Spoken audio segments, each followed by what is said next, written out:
Assalamualaikum warahmatullahi wabarakatuh. Pemirsa, selamat berjumpa kembali dengan channel Insan Dongeng. Pada malam ini saya akan membacakan sebuah cerita Kalung Bintang Kerti. Pengarangnya adalah Ki Umbara. Selamat mendengarkan.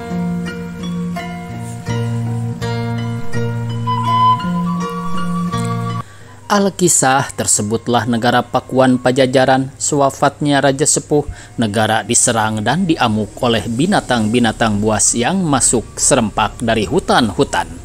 Rakyat Pajajaran berlarian ketakutan sambil menjerit-jerit. Mereka bersidak huluan mencari persembunyian di gua-gua. Binatang-binatang itu dikepalai oleh Menjangan Gumalunggung dengan anaknya yang bernama Menjangan Gumaringsing, dan Kijang Panawungan dengan anaknya yang bernama Kijang Pananjung. Binatang-binatang buas yang semuanya seolah-olah telah menjadi gila itu menerjang, menerkam, menanduk, menyeruduk apa saja yang ditemuinya. Pohon-pohon pada tumbang, rumah-rumah rebah rata dengan tanah, diseruduk babi hutan. Orang yang berani mendekat diterjang lalu dilambungkan ke atas, kemudian disambut dengan tanduk yang tajam dan runcing. Yang menjauh ditubruk dan ditanduk, kemudian diinjak-injak. Menjangannya gagah perkasa, kulitnya liat tak memepan senjata, pedang pusaka hilang tuahnya, tombak runcing menjadi tumpul, kulit lancip malah patah. Binatang-binatang itu semuanya kebal. Kubu-kubu pada mundur, pembesar-pembesar semuanya minggir, prajurit-prajurit lari belingsatan. Mundur, mundur, mundur. Yang hidup semua mundur, mundur. Negeri menjadi kebun binatang buas, tak ada orang yang berani keluar dari tempat persembunyiannya. 11 tahun lamanya, sampai pada suatu ketika tiba-tiba Menjangan Gumalunggung melihat seorang satria berkelebat. Hatinya sangat heran, siapakah lelaki yang akan mencari mati itu? Hei Gumalunggung, terimalah anak panahku ini, teriak satria itu yang telah siap dengan panahnya. Dengan mata merah menyala, Gumalunggung menunduk lalu menubruk. Ia jatuh tersungkur karena anak panah telah lebih dahulu menancap di dadanya.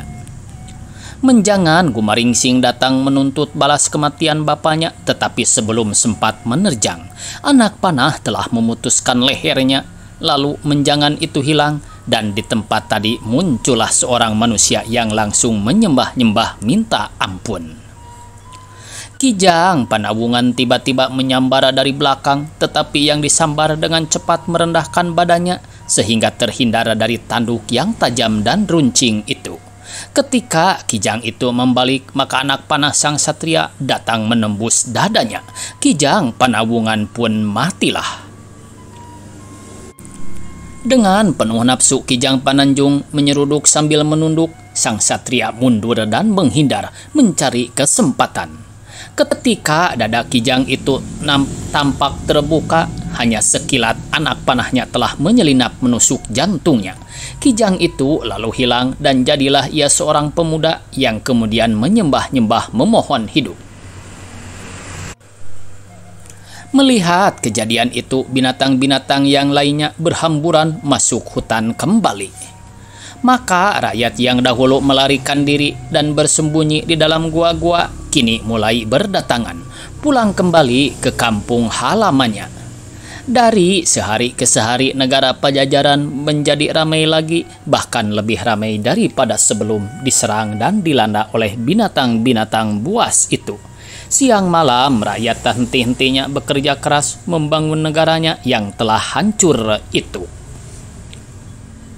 Ya, pada saat itulah satria yang gagah perkasa itu dinobatkan menjadi Raja Pajajaran dengan gelar Prabu Siliwangi.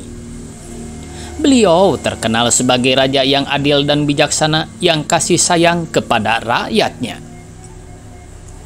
Menjangan Gumaringsing dan Kijang Pananjung yang hidup menjadi manusia, yang keduanya telah menjadi manusia itu oleh Sang Prabu dimaafkan segala dosanya dan diangkat menjadi pembesar negara. Pada suatu ketika Prabu Siliwangi dihadap oleh Patih Tambirasa dan oleh Lengser.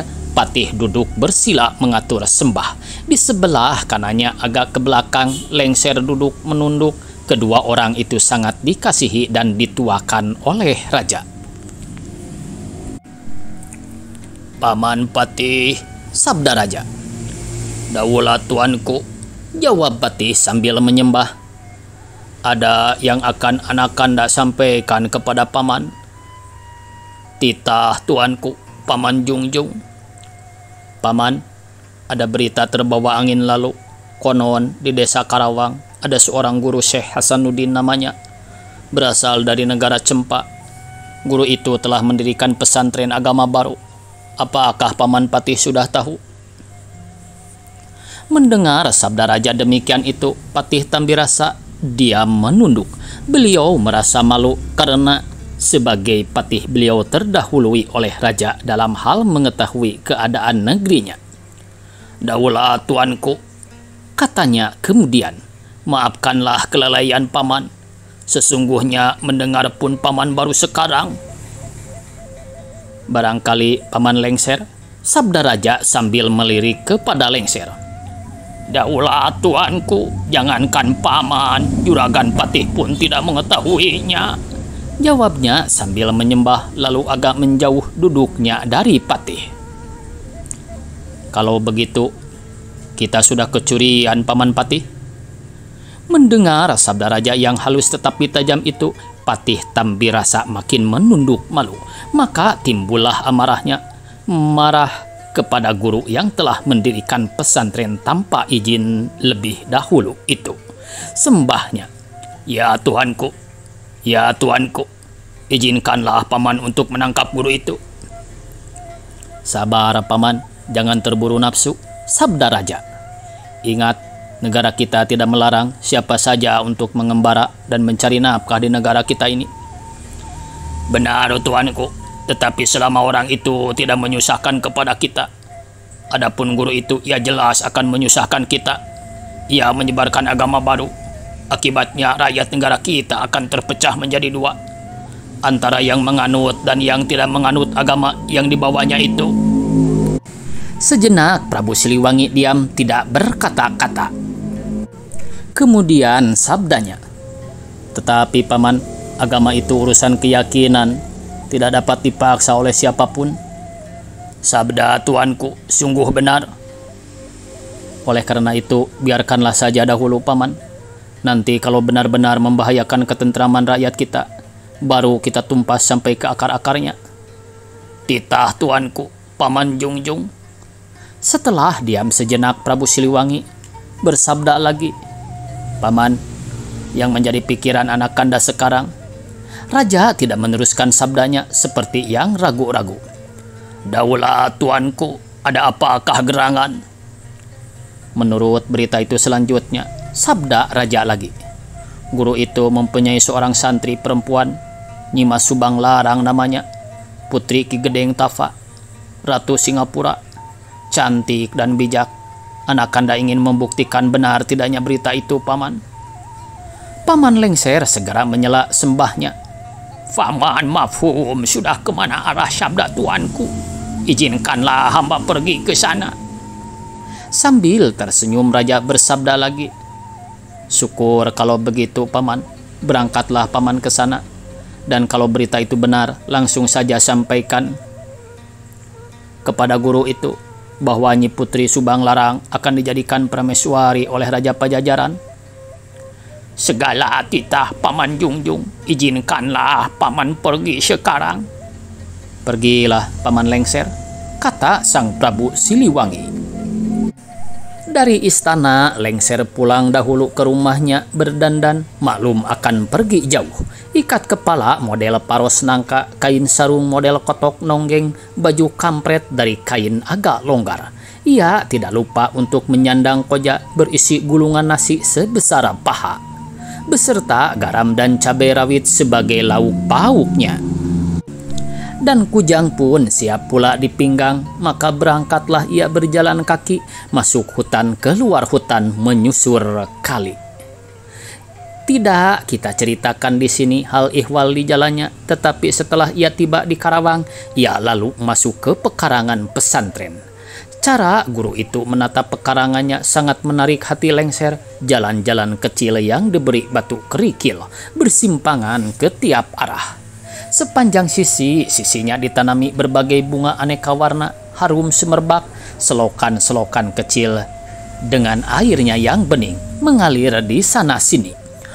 Pohon mangga, gedong, dan golek pendek-pendek berdaun hijau syarat dengan buahnya bergayutan mudah dicapai. Kolam tempat mengambil air sembahyang di samping masjid, airnya jernih penuh dengan ikan mas besar dan kecil. Dari dalam masjid terdengar suara santri-santri yang sedang membaca ayat-ayat suci Al-Quran. Suara mereka disambut oleh suara burung-burung dari atas pepohonan, seolah-olah ikut memuji kebesaran Tuhan Maha Pencipta. Ketika Lengser melihat ke arah taman, hatinya terkesiap, lalu cepat-cepat menyelinap bersembunyi di balik pohon mangga. Tampak olehnya di dalam taman itu seorang gadis cantik sedang asyik menciumi dan memetiki bunga-bunga yang sedang berkembang. Dengan cekatan berpindah-pindah dari pohon yang satu ke pohon yang lain. Melihat kecantikan gadis itu, Lengser serasa mimpi melihat bidadari turun dari kayangan. Wajahnya mendaun sirih, kulit bak pisang emas masak, sinar matanya tajam, alamat putri berbudi. Ia berkain lasem layu kembang, berbaju batis bertotol-totol, dan bersanggul rendah bersisipkan melati susun. Alangkah manisnya. Tak syak lagi, inilah Nyimas Subang Larang itu, kata Lengser pada diri sendiri. Lama Lengser mencuri pandang, ada maksud untuk keluar dari persembunyiannya, tetapi biarkanlah ia bebas dan puas melampiaskan kesukaannya kepada bunga-bunga yang harum semerbak itu. Setelah Nyi Putri masuk ke rumah, barulah Lengser keluar dari persembunyiannya, lalu mendekati rumah itu. Sampurasun, kata Lengser dari luar. Siapa? Silakan masuk, jawab tuan rumah dari dalam sambil membukakan pintu. Setelah bersalam-salaman, lalu Lengser disilahkan duduk berhadap-hadapan dengan tuan rumah. Baik-baik sajakah Ki Guru? Lengser mulai membuka cerita. Alhamdulillah. Dan tuan? Ki Guru dapat melihatnya sendiri, jawab Lengser acuh tak acuh. Karena baru bertemu, bolehkan kami bertanya siapa tuan dan dari mana tuan datang? Guru, saya Lengser negara Pakuan Pajajaran. Oh, selamat datang Kiai. Kami bersyukur Kiai telah berkenan mampir di pesantren kami yang buruk ini. Bukan sekadar mampir Ki Guru, tetapi sengaja datang kemari. Kalau begitu, itu lebih menggembirakan hati kami, Kiai. Sementara itu, masuklah seorang santri perempuan membawa 2 mangkuk air kopi yang masih berasap dan pisang kapas bakar. Silahkan dicicipi, katanya lalu masuk lagi ke dalam. Silahkan diminum, Kiai, tak ada apa-apanya, kata sang guru kepada Ki Lengser. Cukup, terima kasih, kata Lengser. Lalu keduanya pun minumlah dan kemudian mencicipi pisang bakar yang terhidang. Kiai, kata sang guru, kedatangan Kiai yang tiba-tiba ini sebenarnya mendebarkan hati kami. Jangan-jangan Tentu saja bagi orang yang bersalah seperti Ki Guru, perasaan itu tak akan dapat dihindarkan. Kiai, ya orang yang bersalah hatinya selalu merasa takut ketahuan kesalahannya, kata Ki Lengser kepada Ki Guru. Tetapi apakah gerangan kesalahan kami ini, Kiai? Kata Ki Guru. Memang kuman di seberang lautan tampak, tetapi gajah di pelupuk mata tidak. Kiai, kata sang guru kepada Ki Lengser. Apakah Ki Guru mendirikan pesantren dan mengajarkan agama baru sekarang ini telah mendapat izin dari negara? Dari Prabu Siliwangi yang memerintah negara Pajajaran ini? Mendengar perkataan Lengser demikian itu, sang guru tak dapat berkata-kata. Memang benar ia tidak minta izin dahulu. Lama sang guru membisu, tak tahu apa yang akan dikatakannya.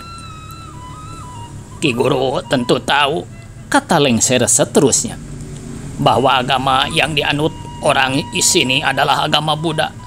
Kalau ada agama baru, maka akan timbullah persengketaan di antara orang yang tertarik dan yang tidak tertarik. Akibatnya negara akan menjadi tidak aman, karena rakyatnya pecah menjadi dua golongan. Nah, siapakah yang akan susah kalau bukan kami yang bertanggung jawab atas keamanan negara ini? Tetapi kami tidak memaksa orang yang tidak suka, Kiai, sahut sang guru. Betul, memaksa dengan jalan kasar memang tidak, tetapi dengan menyebarkan ajaran-ajarannya akibatnya sama juga. Hening keadaan sejenak. Pokoknya, apakah Ki Guru merasa bersalah atau tidak? Ya, memang kami tidak memohon izin lebih dahulu, tetapi, kata sang guru. Tidak ada tetapi, Ki Guru. Nah, setelah Ki Guru sekarang merasa salah, apa yang akan Ki Guru perbuat? Kalau ada perkenan, kami ingin memohon maaf. Kalau tidak, kami bersedia menerima hukuman yang bagaimana beratnya pun. Apakah Ki Guru telah mendengar betapa bijaksana dan adilnya Prabu Siliwangi memerintah negara ini? Sudah, Kiai. Sudah sejak dari Cempa. Beliau terbilang sampai ke negara kami bahwa beliau seorang raja yang adil dan bijaksana. Raja yang kasih sayang kepada rakyatnya. Lagi pula gagah perkasa dan sakti tiada tanding. Di Cempa tak ada yang tidak tahu. Mendengar kata-kata pujian itu, Lengser bukan main gembiranya. Serasa ia sendirilah yang mendapat pujian.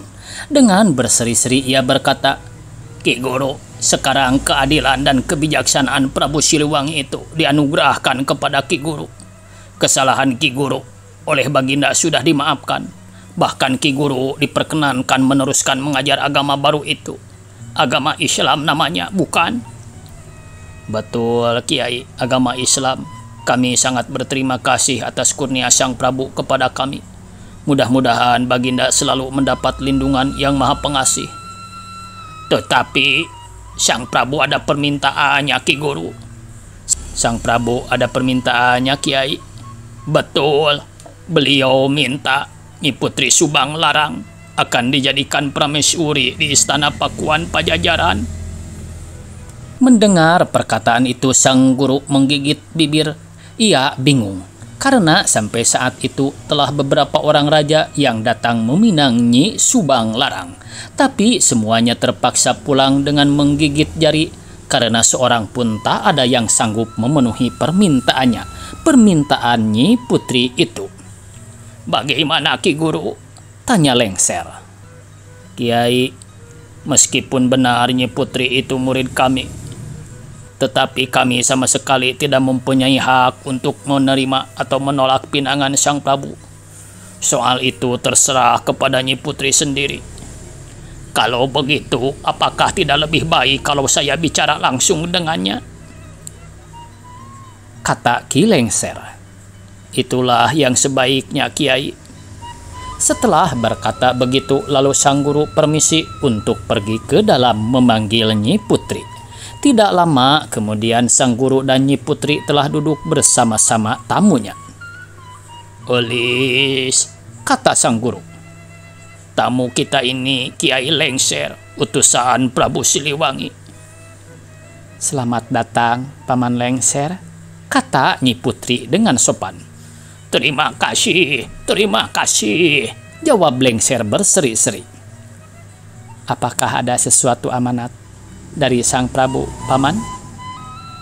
"Ya, ada amanat untuk Tuan Putri. Dan oleh karena amanat itu sangat penting dan rahasia, maka orang yang diutus untuk menyampaikannya pun orang pilihan, orang yang tinggi ilmunya."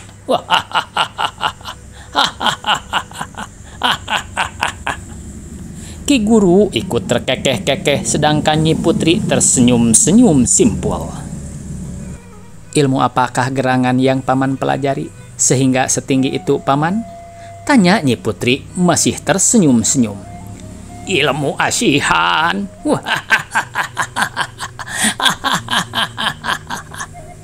Wajah Nyi Putri memerah, darahnya naik ke atas. Ia maklum sudah kemana arah olok-olok Paman Lengser yang lucu itu. Setelah Paman Lengser meneguk air kopinya lagi, ia pun lalu meneruskan perkataannya.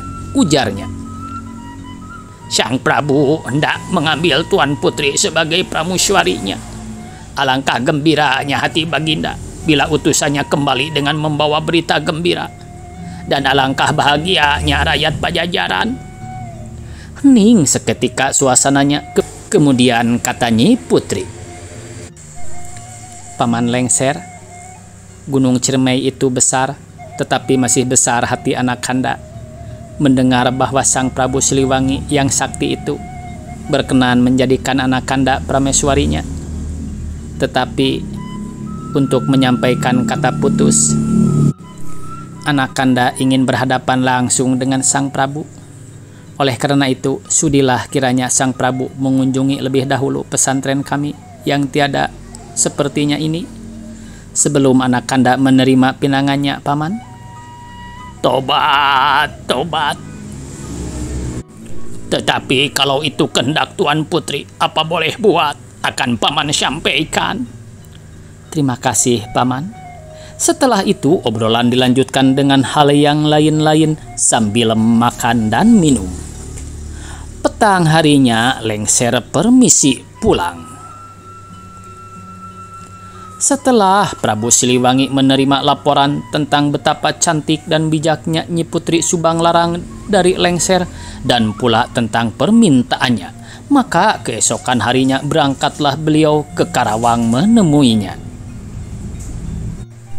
Singkat cerita, pemirsa, sekembalinya dari Karawang, Sang Prabu tampak lesu dan murung, seolah-olah hilang segala kegembiraan dan kegairahannya.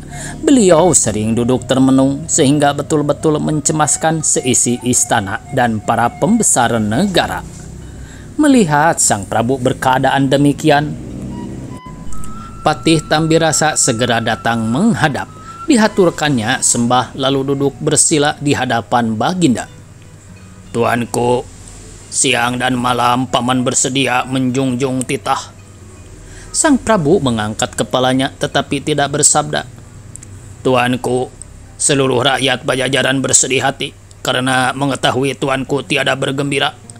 Semuanya bertanya-tanya, apakah gerangan yang telah menjadikan hati Tuanku masgul?" Sang Prabu tetap menunduk diam. Patih Tambirasa meneruskan perkataannya. "Semua rakyat Pajajaran bersedia menerima titah Tuanku. Mereka bersedia menyerahkan jiwa dan raganya untuk kebahagiaan Tuanku. Apakah gerangan yang telah mengecewakan hati Tuanku itu?" Sang Prabu masih tetap membisu. Kemudian Baginda menengadah menatap langit-langit, seolah-olah menahan air mata yang hendak jatuh. Lalu beliau menatap Patih Tambirasa, tetapi dengan tatapan yang kosong. "Tuanku," kata Patih lagi, "Raja Pajajaran telah termasyhur kemana-mana. Gagah perkasa, tiada tanding, lelaki langit, lelanang jagat, pantang keluar air mata." "Paman Patih, itu semua hanya pujian kosong belaka. Buktinya, Raja tidak meneruskan sabdanya. Tuanku, kegagahan dan kesaktian manusia tidak pernah akan menyamai penciptanya. Kalau tidak demikian halnya, tentu akan banyak manusia yang merasa tidak perlu lagi menyembah kepada Dewa Gung. Benar, Paman, hanya Dewata Gunglah yang sempurna ilmunya. Dan kepadanya lah kita menyembah dan memohon pertolongan, tuanku, kata sang Patih Tambirasa. Terima kasih Paman. Anakanda telah Paman ingatkan. Daulah, tuanku. Ketahuilah oleh Paman, Raja melanjutkan sabdanya. Apa sebabnya Anakanda sampai lupa kepadanya? Paman, ketika Anakanda menemui Nyi Putri Subang Larang, dia mempunyai suatu permintaan, katanya. Siang atau malam, hamba bersedia menjadi prameswari tuanku, asal dengan mas kawin. Baik, jawab Anakanda.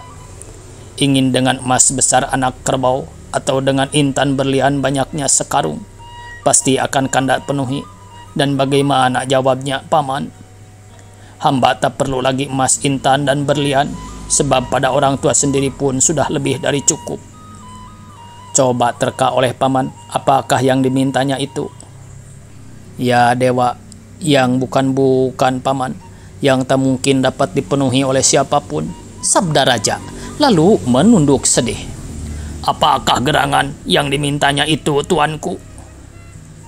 Nyi Putri minta kalung bintang kerti, Paman. Mendengar sabda Raja demikian itu, degup jantung Patih Tambi serasa berhenti.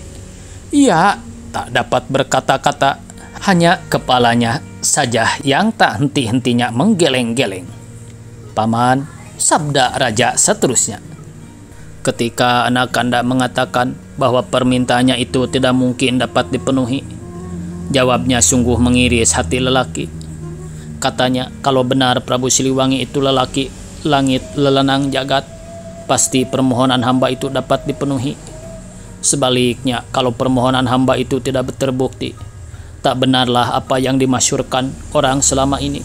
Begitulah katanya, Paman. Karena Raden Patih masih berdiam diri, sang Prabu menyambung sabdanya. Paman, kalau Anakanda mundur, akan dikemanakankah muka Anakanda ini? Dan akan dimanankah kehormatan kerajaan Pajajaran? Anakanda malu oleh keturunan. Benar, tuanku, itulah laki-laki Pajajaran. Ya, tetapi bagaimana akalnya? Mohon petunjuklah kepada Dewata, tuanku. Sambil mengangguk-angguk lemah, Raja bersabda lagi. Betul, Paman, hari ini juga Anakanda akan memulai. Selama permohonan Anakanda belum terkabul, pemerintahan negara Anakanda serahkan kepada Paman. Titip, Paman. Segala titah Paman jungjung, tuanku. Setelah Patih Tambirasa meninggalkan istana, maka masuklah Prabu Siliwangi ke kamar persemadiannya. Menutup diri, mengheningkan cipta, tidak makan, tidak tidur, duduk bersila, tangan menyembah di dada, mepet lalawang papat, hati hanya kepada Dewata. Dia mata menatap ujung hidung, dada kembang, menyertai degup jantung, napas lambat bebas lepas di penghujung. Hati terpusat menyatu gilang gemilang, damai asyik memohon ke Dewa Gung. Oleh karena sang Prabu Siliwangi itu kekasih dewa, belum 40 hari pun beliau telah mendapat petunjuk. Ketika terlena sejenak, sang Prabu bertemu dengan kabayan dewa, yaitu Batara Narada. Sang Batara bersabda, "Wahai cucuku Prabu Siliwangi, jangan berkecil hati. Permohonan Cucunda oleh adik guru dikabulkan. Ketahuilah, kalung yang diminta oleh Putri Subang Larang itu, inilah macamnya. Carilah di tanah Mekah." Sebelum Prabu Siliwangi sempat mengucapkan terima kasih dan bertanya di mana di Mekahnya, sang Batara sudah gaib. Maka keluarlah sang Prabu dari kamar persemediannya, lalu menyisingkan lengan baju sambil menengadah ke langit. Bibirnya bergerak-gerak membaca kalimat Hong. Hong nyaing sukma dibia. Hong nyaing sukma dibia. Sukma rasa sukma larang gumawang tanpa cantelan.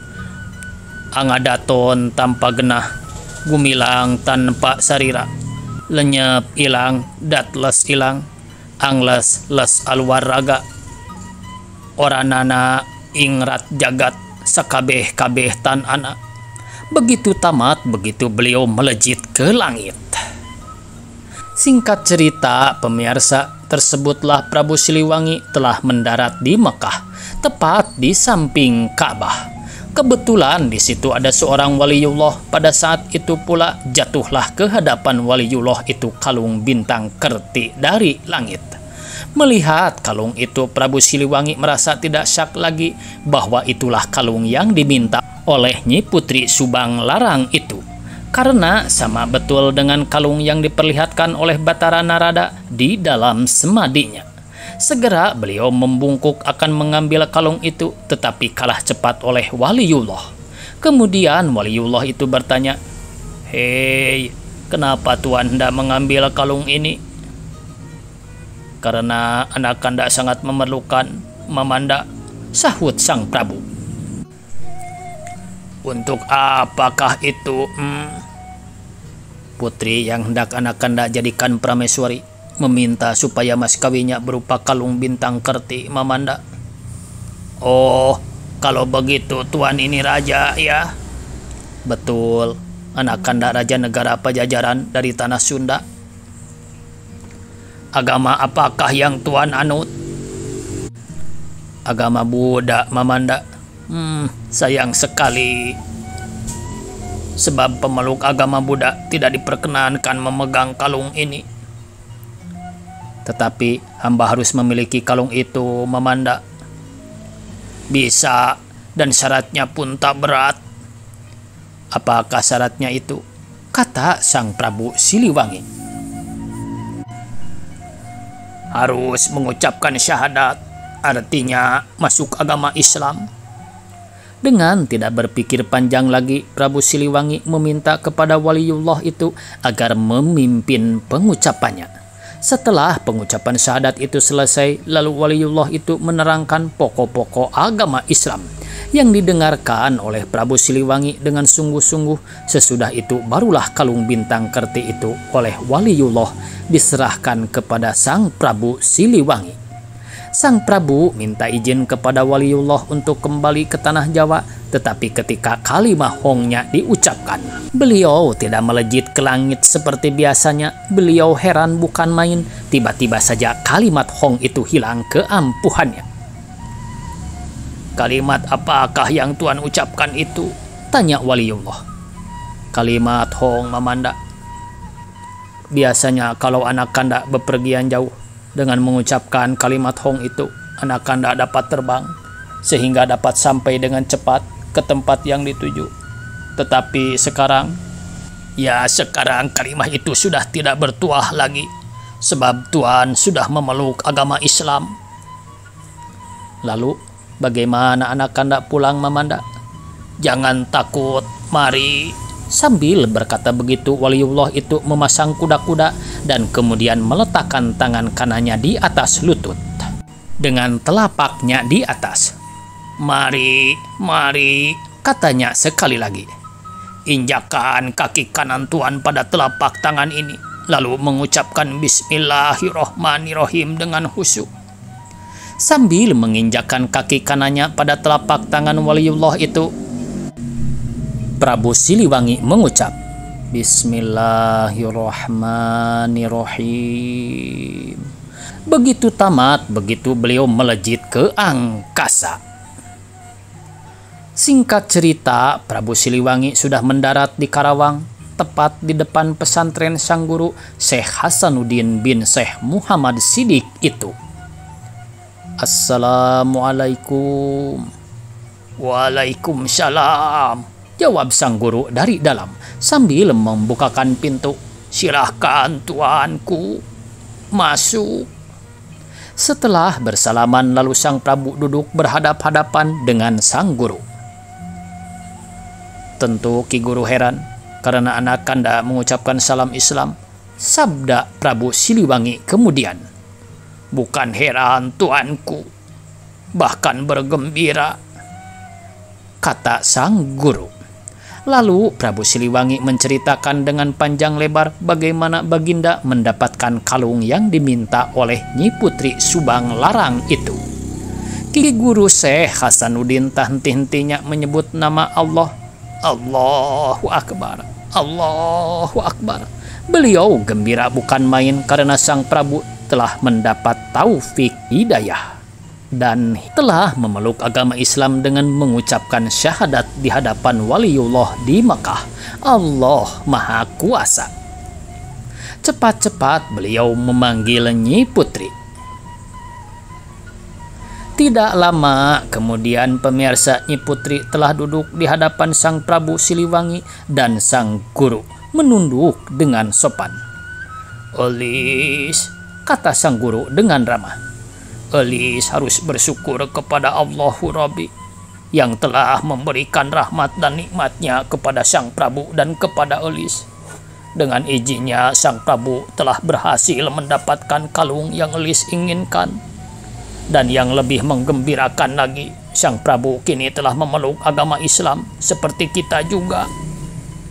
Nyi Putri menadahkan tangannya ke atas mengucap syukur atas kemurahannya. Bisiknya, Alhamdulillahirabbil alamin. Alhamdulillahi ala ni'matil Islam wal iman. Segala puja dan puji kepunyaan Allah yang telah memberi nikmat berupa Islam dan iman. Singkat cerita, pemirsa, Prabu Siliwangi dinikahkan oleh Ki Gedeng Tapa di Singapura kepada Nyi Mas Subang Larang dengan mas kawin seuntai kalung bintang kerti, ialah tasbih. Seminggu setelah menikah, Nyi Mas Subang Larang oleh sang Prabu Siliwangi dibawa pindah ke istana, diangkat menjadi prameswuri Raja Pakuan Pajajaran. Beberapa waktu kemudian Nyi Putri berputra seorang laki-laki yang diberi nama Raden Walang Sungsang. Tahun berikutnya berputra seorang perempuan cantik jelita tiada tandingnya dan dinamai Nyi Mas Ratu Ayu Lara Santang. Sesudah itu berputra lagi seorang laki-laki dinamai Raden Jaka Sengara alias Kian Santang. Setelah itu beliau tidak berputra lagi. Lama-kelamaan Nyi Putri Subang Larang merasa kecewa dalam hati karena sang Prabu Siliwangi tercinta kembali lagi memeluk agama Buddha meninggalkan agama Islam. Tamat pemirsa cerita yang berjudul Kalung Bintang Kerti, yaitu tasbih pemirsa, tasbih. Sekian dan terima kasih. Billahi taufik wal hidayah. Wassalamualaikum warahmatullahi wabarakatuh.